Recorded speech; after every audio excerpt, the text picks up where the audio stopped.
I know a lot of people know you now, obviously for hitting. I would say primarily, right? But Yeah. you already talked a little bit about it. But I don't know if you started, but strength and conditioning was one of your main things early on, Yeah. right?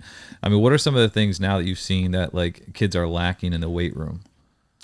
Structure and organization, usually because they're stuck in like speed and agility programs. They're stuck in these little 2-week camps. And honestly, I think it comes from parents not knowing what they don't know, not being educated on the subject. So what they'll do is they'll see that like their son's slow, or they'll see that he doesn't throw hard, and they'll be like, all right, I'm going to go fix this thing. And then it's just a Band-Aid when you go see an instructor for a lesson once in a while, Yeah. or you go sign him up for a 2-week speed and agility course, or you go take him to a trainer at your local gym, but that you only see him once a week. It's like that's not really how it works anymore. And there's so much information at your fingertips, you can figure that out.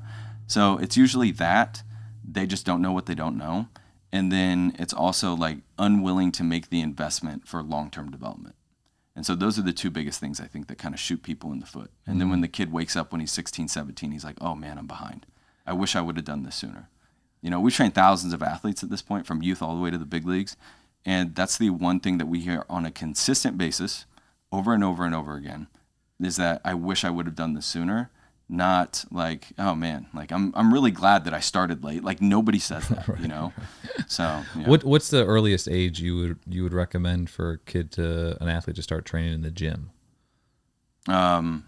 So my daughter's 7 and she does that now. Really? Yeah. Oh wow. Yeah. So I mean, back in the days, like in Soviet Union time when they were running everything, and I got a lot of this from Louis Simmons literature as well. It's like generally how it would start is you would start training right around 7 to 9 years old, and you would go through like organized training, but just for general physical preparedness, which is like your general fitness. And so you would do that, and then you would also do gymnastics. You would do all sorts of sports all the way up until you were about 12. And then usually by 12, they would kind of delegate you towards something that you could succeed at, like in the Olympics, And then they would kind of push you heavily towards that. In the U.S., we're so far behind that we usually don't start like weight training athletes until they're in high school.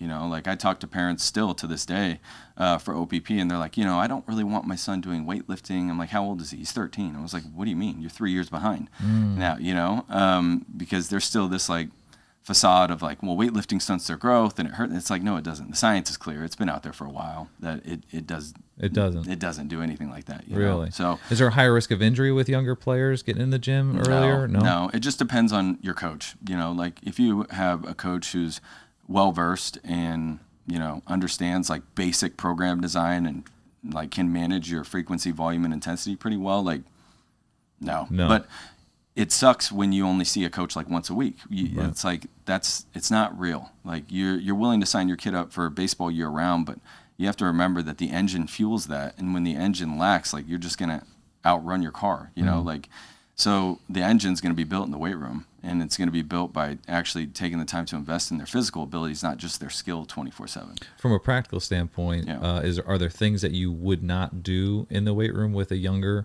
player that you would do with an older player, or it's just more like what are some of those things, like I guess just from a practical standpoint?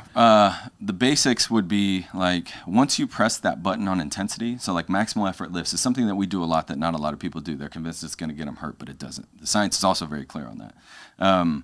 But like our high school, college, and pro guys, they max out pretty consistently. Granted, we're able to manage because they train with us on a consistent basis. Nobody sees us once a week. We're able to manage all their frequency, volume, and intensity, so it makes it easier for us to tap that button when we need to. A youth athlete doesn't need to tap that button yet. They don't even have the hormones yet to benefit from it significantly, and they don't have the hormones yet to even pack on lean mass. So not until they're like 13, 14. Okay. Right?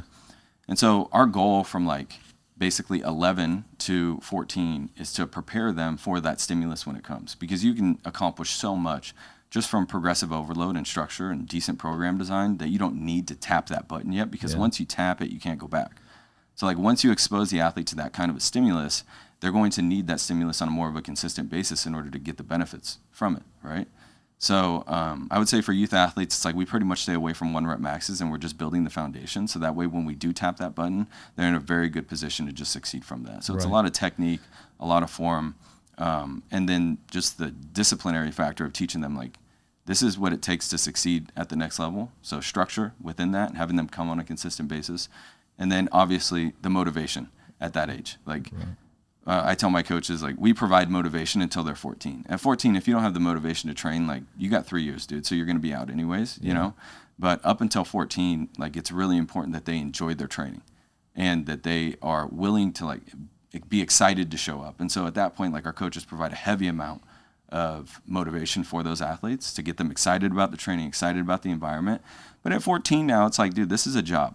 You know, like, whether you like to believe it or not, like, if you want to just have fun in high school, cool, great. We're probably not the place for you. But if you want to just have fun and not take it serious and not, like, accomplish your dreams of possibly going D1 or getting drafted, then yeah, just have fun and go train with your bros at, like, EOS. But if you're serious, then at 14, whether you like it or not, you have to train. Whether you're motivated or not, you have to show up. And so at that point, we don't provide the motivation anymore. We expect it. Yeah. Where does the nutrition aspect of it play a part? Now I have a feeling I already know, because when we were chatting yesterday, you were talking about your kids and what you do for your kids. So I don't have to ask the age, but talk about that a little bit, because it's not just obviously the gym. You know what I mean? So yeah. So I think the nutrition does play a part when you're younger. I think you can get away with a lot more when you're younger. When you're older, it's way more significant. And so we provide nutritional guidance and meal planning for our athletes, just because we know that life gets busy and most people are still eating gas station food and fast food on the go 24/7, especially when you're in high school and you can drive now. Oh man, what the guys show up with at the facility after school, it's like, dude, what are you doing? You know, like, that bag of Cheetos is not going to fuel you for this workout. So it's important, but I also know, like, where our expertise lies. So we put a professional in place for that. His name's Caleb Worsland. He's the director of nutrition for our company.